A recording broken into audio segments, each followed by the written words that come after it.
Pertussis, whooping cough, resurgence. Why is a vaccine-preventable disease from the 1940s making a roaring comeback in 2025? Global whooping cough cases jumped nearly sixfold in 2024, from 167,000 in 2023 to almost 977,000, and 2025 trends show cases continuing to rise across the Americas, Europe, and Asia. The Americas alone saw cases surge from 3,284 in 2022 to over 66,000 in 2024, with children under 12 months, too young to be fully vaccinated, bearing the brunt. COVID-19 disruptions drove vaccination coverage to 20-year lows.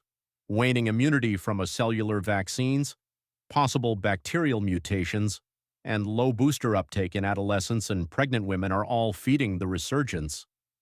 A promising new nasal vaccine shows it may block colonization entirely, but until coverage rebounds above 95% and countries invest in surveillance and rapid testing, preventable infant deaths will keep climbing. That's the latest from State of Health News.